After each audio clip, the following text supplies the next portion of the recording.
Perkenalkan,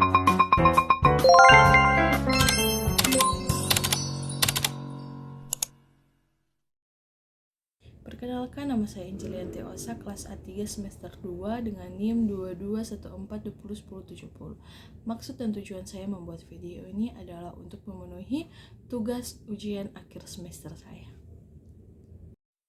Tugas video saya kali ini berjudul tentang pemberian obat. Yang pertama, pemberian obat oral.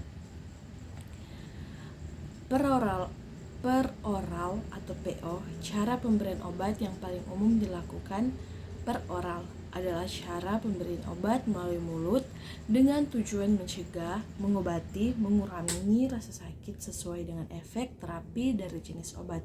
Keuntungannya praktis, aman, dan ekonomis.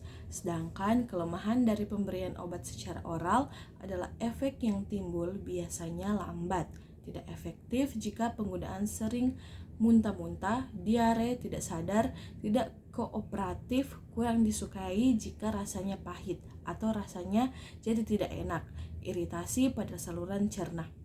Yang kedua, parenteral. Parenteral ada cara pemberian obat tanpa melalui mulut, tanpa melalui saluran pencernaan, tetapi langsung ke pembuluh darah. Keuntungannya, efek timbul lebih cepat dan teratur, dapat diberikan pada penderita yang tidak kooperatif, tidak sadar, atau muntah-muntah. Sangat berguna dalam keadaan darurat, dan kerugiannya dibutuhkan kondisi aseptis, menimbulkan rasa nyeri, tidak ekonomis, membutuhkan tenaga medis, meliputi intrakutan, intravena, subkutan, dan intermuskular.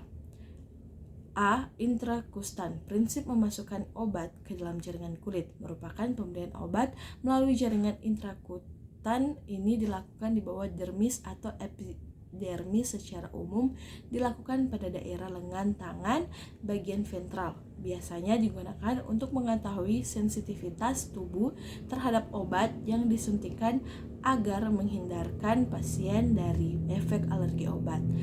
Atau dengan kata lain, skin test, menentukan diagnosa terhadap penyakit tertentu, misalnya tuberculin test.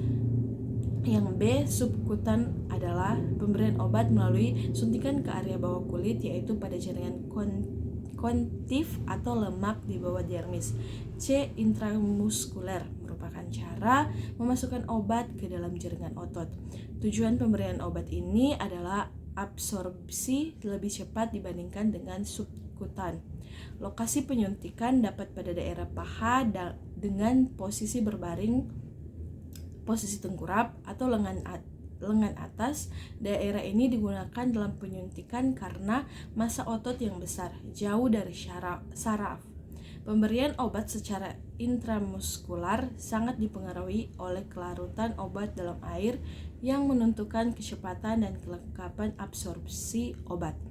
Obat yang larut dalam air lebih cepat diabsorpsi. D. Intravena, memasukkan cairan obat langsung ke dalam pembuluh daerah vena waktu cepat sehingga obat langsung masuk dalam sistem sirkulasi darah.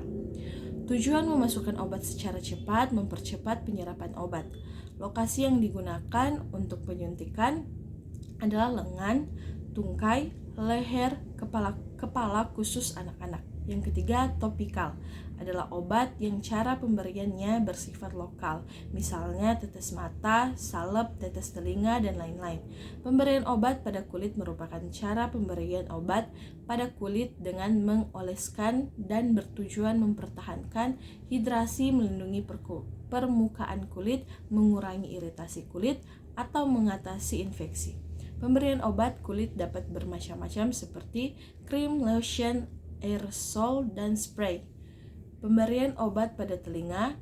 Caranya memberikan obat pada telinga dengan tetes telinga atau gangguan infeksi telinga, khususnya pada telinga tengah, dapat berupa antibiotik.